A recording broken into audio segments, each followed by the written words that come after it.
Concedo la palabra al profesor Sánchez Meca, que nos hablará de los ateísmos clásicos. Muchísimas gracias por esta amable presentación. También quiero agradecer la invitación a participar en este ciclo de ciencia y ateísmo. Creo que para reflexionar sobre los ateísmos, como ha dicho el profesor Antonio, la primera condición es conocerlos, conocer qué dicen los ateos. Yo voy a hablar de tres grandes ateos. Creo que de todos es suficientemente conocido que Marx, Nietzsche y Freud son los tres grandes pensadores ateos de la filosofía europea posilustrada. Por lo tanto, espero que no se escandalicen ustedes con lo que ellos dicen. Vamos a ver lo que dicen y después, o al mismo tiempo, vamos a reflexionar sobre lo que dicen. Creo que es conveniente, cuando se habla de estos tres autores que son el exponente clásico de lo que es el ateísmo en el siglo XIX y en el siglo XX, creo que es conveniente especificar de qué ateísmo estamos hablando, qué es lo que peculiariza el pensamiento de cada uno de estos tres autores, pero al mismo tiempo qué es lo que les distingue, al mismo tiempo qué es lo que pueden tener en común. Si hubiera que señalar algún aspecto común en lo referente a la comprensión que de la religión tienen estos tres autores, probablemente el que más salta a la vista de manera inmediata es la caracterización que hacen de la religión como una ilusión que debería quedar superada y desplazada por la ciencia, por el progreso de la civilización y por la autosuperación del individuo. Por ejemplo, para Marx, la religión es la ilusión consolatoria que los seres humanos se procuran a la manera de un opio, la célebre frase de Marx, la religión es el opio del pueblo, a la manera de un opio, en situaciones sociales, económicas y políticas de injusticia, de inhumanidad, para evadirse de ellas y para poder soportarlas. Nietzsche afirma que fueron los nihilistas, es decir, los despreciadores del cuerpo y de la tierra, quienes inventaron las cosas celestiales, los trasmundos, y a Dios como clave de bóveda de toda una concepción metafísica y moral de la vida que ha mostrado finalmente en nuestra época su intrínseca nada o su intrínseco nihilismo. Y Freud, que es el clásico en definir la religión como la ilusión fruto de la estrategia de los impulsos inconscientes, ofrece analogías entre esta ilusión con los sueños y con los síntomas neuróticos con los que se satisfacen de manera sustitutoria determinadas necesidades psicológicas. Es decir, ninguno de estos tres autores afronta la religión y la creencia en Dios como un error en sentido lógico o en sentido gnosiológico, por ejemplo, señalando la falta de valor probatorio que hay en determinadas pruebas esgrimidas para demostrar la existencia de Dios. No es ese su planteamiento. Tampoco afrontan ese problema como si se tratase de una mentira en sentido moral, sino que la afrontan como el fruto de una proyección subjetiva, es decir, de una invención, que es a la vez individual y colectiva, de naturaleza compensatoria, propia de un estadio infantil, inmaduro, de los individuos y de la sociedad, que debería quedar superada para que pudiésemos acceder a una situación de mayor libertad, de más salud psíquica y, en definitiva, de mejor realización humana. Por eso, estos tres pensadores muestran su ateísmo en una estrecha conexión con una crítica de la cultura, cuyo fin, el fin de esta crítica, es propugnar una liberación del ser humano de todo aquello que lo aliena que lo anula, que lo neurotiza, es decir, de todo aquello que le impide ser lo que los seres humanos podríamos llegar a ser. De manera que me gustaría dejar esto bien claro desde el principio. No se trata en ninguno de estos tres autores de una destrucción de lo religioso como la dimensión existencial propia de lo humano, una de las dimensiones existenciales propias de lo humano, sino que de lo que se trata es de una crítica de determinadas manifestaciones que la religión y la fe en Dios han adoptado en nuestra historia, en nuestra cultura, y sobre todo de los efectos que han tenido esas expresiones y esas manifestaciones contrarias a esa meta que ellos persiguen, que es la meta de la liberación de los seres humanos. Vamos, por tanto, a analizar de manera muy breve, naturalmente, la formulación del ateísmo y la crítica a la religión en cada uno de estos tres autores. En el primer autor, en el caso de Marx, partimos de esa definición que hemos señalado ya de la religión como la falsa conciencia del ser humano sobre sí mismo, que se produce en condiciones sociales, económicas y políticas injustas. En este sentido, la religión forma parte de lo que en el marxismo se llama la superestructura ideológica, una superestructura ideológica sin la cual esas condiciones de injusticia, de opresión, no se pueden mantener, de modo que la función de la religión, como parte de esa superestructura, sería narcotizar a los individuos para que soporten mejor la miseria, la explotación y la opresión. Puesto que somos seres sociales, inevitablemente nos encontramos siempre inmersos en un conjunto de relaciones de producción, de trabajo, en un sistema político, en unas creencias, en unas costumbres que son como son, sin que nuestra voluntad y nuestra libertad tengan muchas posibilidades de intervenir para cambiarlas sustancialmente. Este sistema de relaciones de producción y de trabajo es lo que constituye la infraestructura económica, la realidad económica de nuestra sociedad, y por tanto esa es la base sobre la que se levanta la superestructura. La superestructura es, por un lado, la superestructura jurídica, es decir, las leyes que regulan, el derecho que regula el funcionamiento de la sociedad, y por otra parte está la superestructura política, que es el Estado en su organización burocrática encargado de que esas leyes se cumplen. Bien, pues estos dos sistemas superestructurales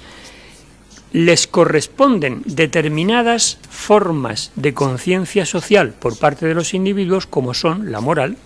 la filosofía y, naturalmente, la religión. Por tanto, tenemos aquí ya uno de los principios básicos del pensamiento marxista en materia de religión, y es que las formas de producción de los medios necesarios para vivir condicionan de manera decisiva todo el proceso social, político, pero también el proceso cultural y el proceso espiritual de una sociedad. Con esto, Marx se está oponiendo a lo que afirmaba la filosofía tradicional, en el sentido de que no es el espíritu o la conciencia o las ideas de los hombres lo que determina su ser, sino al contrario, su ser social y las condiciones de su medio económico y político son las que determinan su conciencia, su pensamiento y su cultura. O para decirlo más brevemente, la superestructura no es sino un subproducto de la infraestructura, dicho técnicamente. Y esto significa que la cultura, en su conjunto, o sea, la moral, la política, el arte, pero también la religión, no serían sino el reflejo de las condiciones económicas en las que se vive, por lo que, en términos estrictamente marxistas, son ideología. Y aquí entramos ya en un aspecto muy polémico, que es precisamente el aspecto más específicamente característico del ateísmo marxista, porque para el marxismo la ideología son todas las ideas y todos los discursos con los que trata de justificarse y legitimarse el Estado social de hecho, por lo que de ningún modo reflejan con veracidad esa situación, sino que la presentan falseada, tergiversada y enmascarada. Lo que los seres humanos piensan y creen estaría siempre influido y hasta determinado, según el marxismo, por los condicionamientos económicos y políticos de la sociedad en la que se vive. Y esto es lo que genera la alienación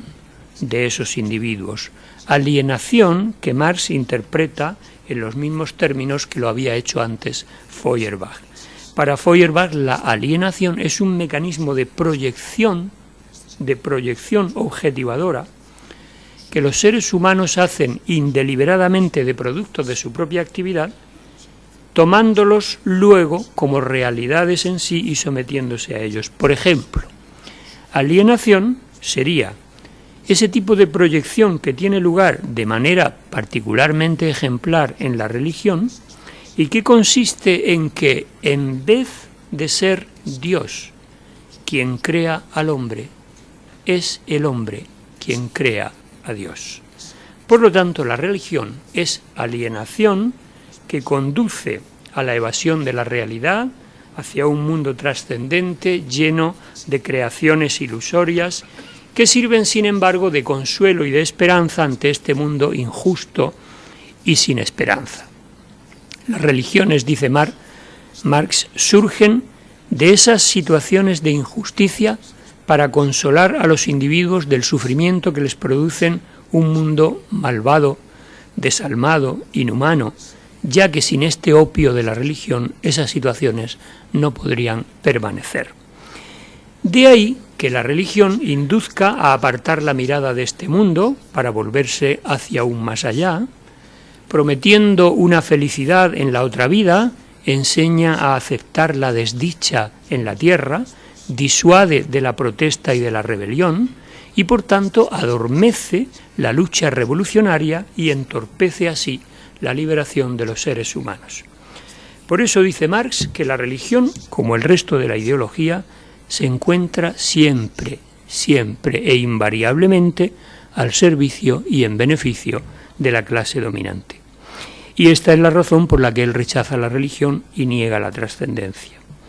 La falsa conciencia de la religión, dice, debería quedar superada como el primer requisito para cambiar el mundo de tal manera que dejara de necesitar de semejantes ilusiones. Hasta aquí Marx, y ahora entramos en el segundo de los autores, Nietzsche. Hay algunas analogías entre lo que dice Marx y lo que dice Nietzsche, como vamos a ver, aunque en realidad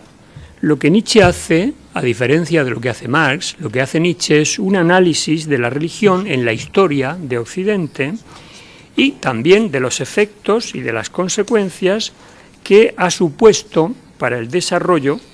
y sobre todo para el estado actual de nuestra civilización occidental. Todos saben, seguramente lo habrán oído decir, que Nietzsche es el filósofo del Dios ha muerto, y algunos hasta creen que Nietzsche es quien lo ha matado. Eso sería, según me parece a mí, tener una idea demasiado elevada del poder de Nietzsche, por lo que no tendría mucho sentido, en mi opinión, eso que se cuenta sobre cierta inscripción aparecida en el muro de Berlín. Por lo visto, un graffiti había allí que decía «Dios ha muerto», firmado Nietzsche, y abajo había otro que decía «Nietzsche ha muerto», firmado Dios, como desafiando a ver cuál de esos dos afirmaciones era la más verdadera. Yo creo que este no es el modo de enfocar la cosa. Nietzsche no es el asesino de Dios, ni hubiese podido serlo por mucho que lo hubiese querido ser, porque borrar a Dios de nuestras vidas y de nuestra historia no es un acontecimiento pensable como un acto voluntarista o como un ejercicio terrorista de destrucción de alguien en particular, aunque se trate de Nietzsche. La expresión Dios ha muerto, lo único que significa es la constatación ya en tiempos de Nietzsche, o sea, en el siglo XIX, de que la fe en el Dios cristiano, tal como históricamente se había arraigado en Europa, se había debilitado hasta el punto de no servir ya de fundamento a los valores y a las verdades sobre las que se había sostenido antes la civilización occidental. Esta disolución de la fe en Dios fue, como se sabe, el resultado de todo el proceso de críticas que tuvieron lugar por parte de los científicos y filósofos ilustrados, especialmente franceses e ingleses, en lo que se ha dado en llamar el proceso de secularización. Y Nietzsche lo que hace es seguir este proceso de deslegitimación con la conciencia de que al hacerlo así está respondiendo a la exigencia de búsqueda de la verdad, de búsqueda de la autenticidad moral que siempre habían propugnado la metafísica y la moral cristianas, porque es esa exigencia de autenticidad la que termina conduciendo finalmente a la crítica a la religión, a la manera de un proceso de purificación que no tolera ya lo falso, lo ilusorio, con lo que muchas veces históricamente se han construido tanto la teoría como la praxis de nuestra cultura occidental. No creo que sea preciso aclarar que este Dios que muere es en realidad el Dios de la teología, el Dios de la metafísica y sobre todo el Dios de la política. O sea, es el Dios de la ontoteología que al fin se ha descubierto como una simple ilusión, o sea, como la máscara de la nada, pero a la vez, sin embargo, como un instrumento importante y eficaz de determinadas formas de ejercicio histórico del poder. Como para Marx, también para Nietzsche, la fe en Dios surge como respuesta al sufrimiento y es creación infantil de ilusiones sustitutorias. Solo que para él eso ha formado parte de la estrategia de unos pocos que astutamente lograron dominar a grandes masas mediante la estrategia de utilizar a Dios como instrumento para debilitar y domesticar al ser humano. La estrategia consistía en arrebatar, mediante el concepto de pecado y de culpa, el amor por la vida, la autoafirmación, la adhesión a este mundo y a la felicidad de esta tierra, de tal modo que la religión se habría desarrollado como una especie de intoxicación para sumir a los seres humanos en el desprecio de sí mismos, logrando convertir al europeo de hoy en un animal enfermo. En este sentido, la religión cristiana habría funcionado, según Nietzsche, promoviendo unos valores y unas actitudes que han favorecido la rebañización de las masas, la desaparición de las individualidades fuertes, independientes y creativas, convirtiendo por tanto nuestro mundo en el reino del nihilismo y de la mediocridad. Por esta razón, Nietzsche plantea su crítica como el primer paso de un proyecto para una transvaloración de los valores morales. Si el Dios cristiano ha servido de fundamento de todo el edificio de verdades y valores sobre los que se sostenía nuestra cultura nihilista, la muerte de este Dios implica que ahora los seres humanos podemos darnos a nosotros mismos unos valores, unas metas, unos fines que proporcionen un nuevo sentido a nuestra vida y ofrezcan a nuestro mundo un nuevo centro de gravedad. Para Nietzsche, por tanto, la muerte de Dios en este sentido ha sido un acontecimiento positivo porque una vida, dice, una vida sometida a un Dios que es eterno y que es inmutable no puede evolucionar, ya que tiene que atenerse a un orden de valores y de verdades fijado de una vez por todas. Como después, para Sartre, Nietzsche piensa que este Dios no debería existir, ya que si existiese, el ser humano no podría ser libre para crear su ser individual, su sociedad y su proyecto de vida. Ahora es posible una transvaloración, es decir, una nueva creación de valores que se base no en la promoción de la debilidad y el rechazo a esta vida, sino en su aceptación y afirmación, a ejemplo, dice Nietzsche, de lo que hizo el paganismo antiguo, que sirvió de fuente y de inspiración a una cultura sana y creativa como fue la de los antiguos griegos. Lo que caracterizó a esta religión pagana, dice, fue que nunca pretendió la moralización de la sociedad, sino que su razón de ser fue la exaltación de una imagen de felicidad representada en la pluralidad de los dioses olímpicos. Es decir, la religión pagana no consistía en la sacralización de ningún código moral que proclamara las tablas de un bien y de un mal en sí, sino que era la expresión sublimada de impulsos que tienden al amor universal y de una crueldad que se liberaba mediante los sacrificios y los rituales litúrgicos.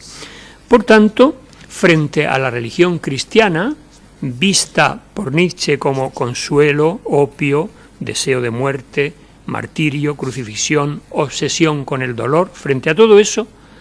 propone abrir paso a una nueva religión como serenidad, como afirmación de la vida, simbolizada en la figura del dios Dionisos. Ya no se identificaría, por tanto, la religión con una iglesia como institución encargada de conducir a las almas como un rebaño, sino que se entendería como libre espiritualidad, como vida interior, que siente la vinculación del hombre con la tierra y le impulsa a identificarse con la totalidad de todo lo que existe, afirmándola y comprendiéndose parte de ella. Esta religión promovería, por tanto, un amor espiritualizado y un profundo reconocimiento hacia la vida, al enseñar al individuo a vivir religado con la totalidad universal perfecta en todos los momentos de su devenir. Hasta aquí Nietzsche y vamos con nuestro último autor, Freud, y veamos qué es lo que nos dice respecto a la religión y la fe en Dios. Freud considera que eso nace de la misma necesidad que nacen las demás formas de la cultura, es decir, la ciencia, la técnica, la política, es decir, la necesidad que el individuo humano tiene de defenderse frente a las fuerzas de la naturaleza y frente a la violencia de los demás hombres. Es decir, el origen estaría, por tanto, en esa condición de desamparo que todo hombre tiene, sobre todo todo hombre adulto tiene, y que continúa y repite el desamparo infantil. La mayoría de los seres humanos estamos destinados, dice Freud, a seguir siendo siempre niños, y por eso, cuando se trata de la religión, lo que se hace es investir a las potencias desconocidas y amenazadoras del mundo y de la vida con los rasgos de la imagen paternal. La fuente de la religión, dice Freud, lo mismo que la de la moral, es una situación de indefensión propia del ser humano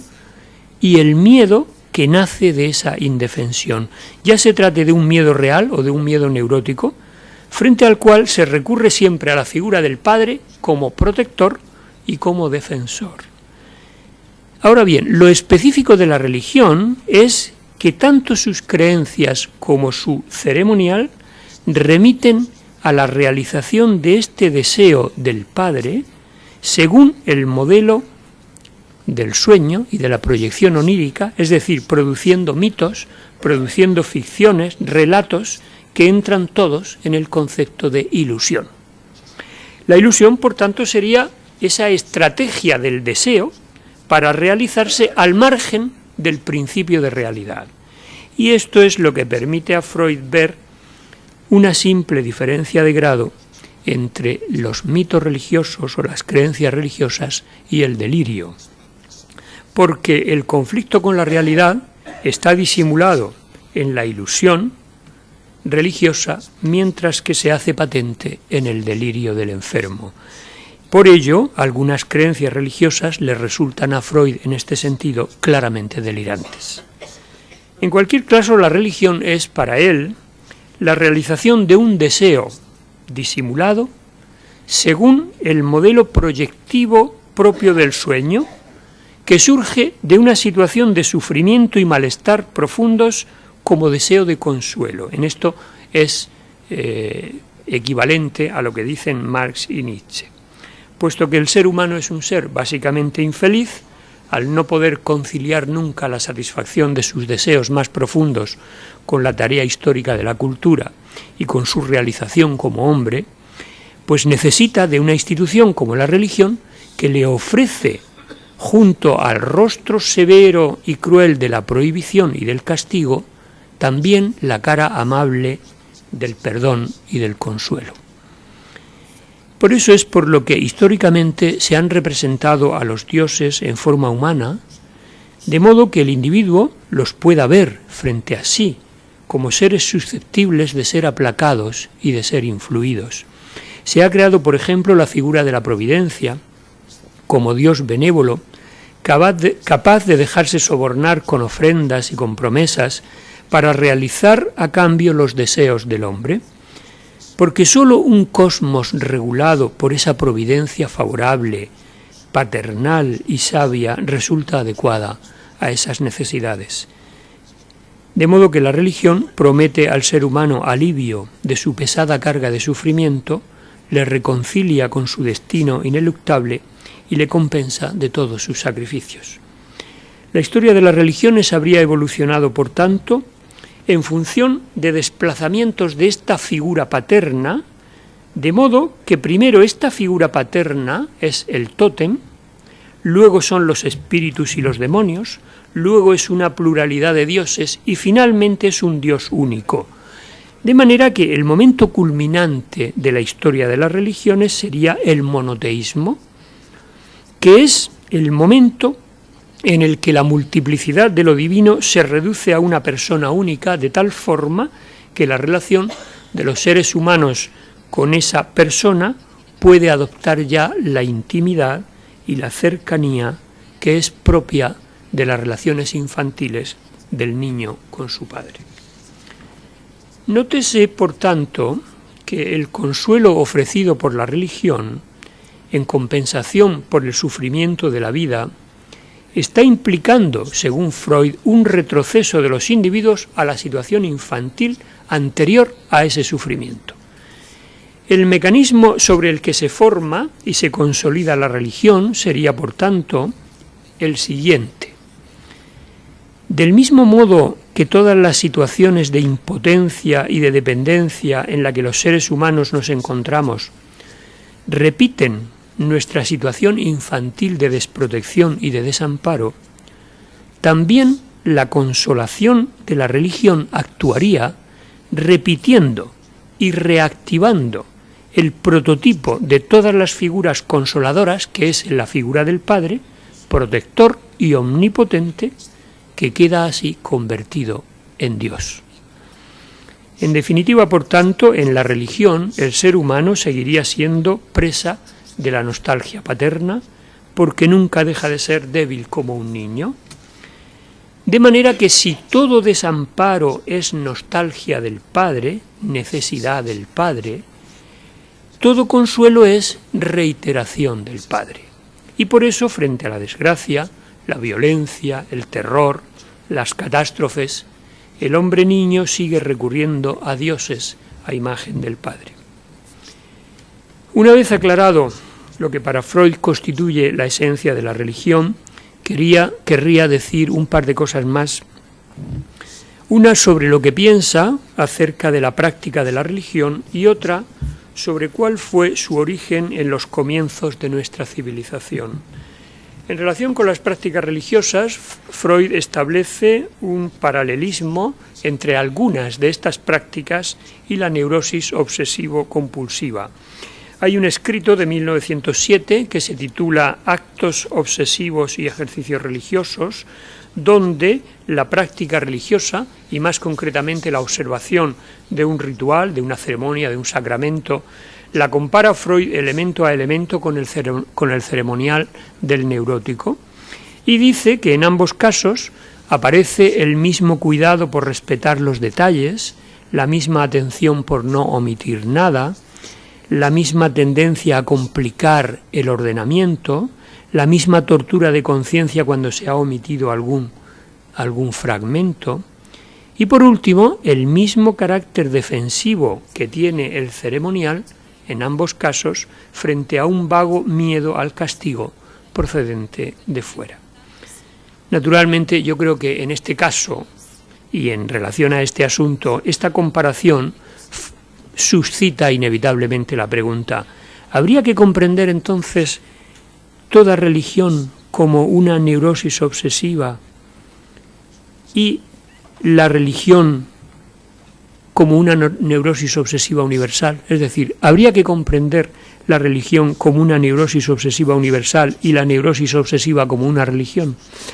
Sea cual sea la respuesta que se le quiera dar a esta pregunta, lo cierto es que esa analogía se ha utilizado en exceso para presentar cualquier práctica religiosa como una caricaturización de la neurosis. Y eso yo creo que no se puede hacer así sin más, sin antes no haber determinado razonadamente si toda religión o religiosidad puede quedar reducida a esa caricatura, o bien se trata solo de determinadas formas regresivas de religión que en efecto suponen o pueden suponer una aproximación a la neurosis. La segunda cosa a la que quería referirme, ya en el ámbito del psicoanálisis de la cultura,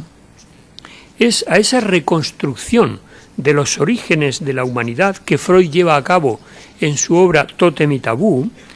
en la que presenta la figura de Dios como la proyección de la omnipotencia del deseo según el modelo de la paranoia. Ayudándose de estudios etnológicos y antropológicos, elabora una especie de mito de los orígenes que dice más o menos lo siguiente: la sociedad humana habría dado comienzo con un crimen, concretamente con un parricidio, porque en la horda prehumana un padre tiránico y cruel impedía a sus hijos tener contacto sexual con las mujeres que él tenía solo para sí, de manera que los hijos se unieron y mataron al padre. Pero como ese padre era al mismo tiempo el defensor y el protector de la horda, una vez cometido el crimen, los hijos se arrepintieron y su remordimiento les llevó a estas dos cosas. Primera, a aceptar la ley del padre, es decir, a aceptar la prohibición del incesto, con la que da comienzo la sociedad propiamente humana. Y segunda, y esta es la que nos interesa, a instaurar una rememoración periódica de ese crimen con el establecimiento de un ritual en el que un animal, que es el tótem y que simboliza la figura del padre, es muerto y es comido su cuerpo y bebida su sangre. Este ritual de rememoración, disfrazada de la muerte violenta del padre,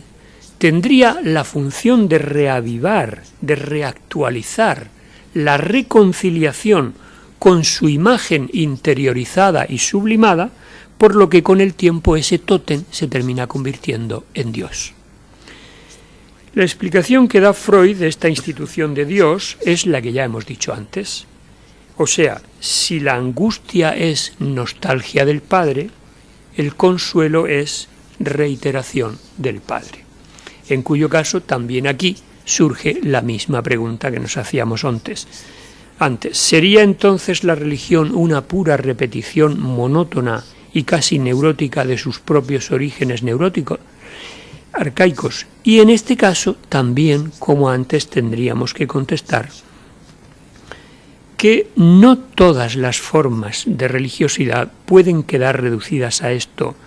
sino sólo aquellas, por ejemplo, que han hecho un mal uso de la culpabilización y del pecado para hundir a los individuos en la regresión, o que han creado mecanismos de consuelo que han promovido determinadas formas de comportamiento por parte de los individuos al margen del principio de realidad. Ya voy a terminar, no sin antes decir un par de cosas en relación a que un ateísmo como el de estos tres autores que hemos visto me parece que no puede ni debe agotar su significación en la simple negación, en la simple parte destructiva, a partir, ciertamente, de los efectos negativos que ciertas manifestaciones de la religión han tenido en la historia, en la cultura o en la psicología de los individuos, sino que ese ateísmo destructivo debe tener también el sentido de servir para despejar el horizonte a lo que me atrevería a llamar de manera paradójica una cierta religiosidad post-religiosa. Lo que critican y tratan de destruir Marx, Nietzsche y Freud es la religión y sus secuelas como fenómeno histórico-cultural, y no tanto, como he dicho al principio, la religiosidad como dimensión existencial y personal que debe ser propia de cualquier ser humano que se pregunta por el sentido de su vida y el valor de su existencia. En este sentido, Paul Tillich decía, hace ya algunos años, que la clave para comprender la situación de desorientación del hombre contemporáneo es la pérdida de su dimensión de profundidad. Nuestro mundo, tan avanzado científica y técnicamente, ha creado un entorno social que impulsa a los individuos hacia adelante en dirección horizontal. Es decir, no tiene actualidad preguntarse hoy por el sentido de la vida, de dónde venimos, a dónde vamos, qué debemos hacer, qué somos los seres humanos. Si la dimensión de profundidad es hacerse estas preguntas y estar abierto a una respuesta, entonces esta dimensión es algo que tienen en común la filosofía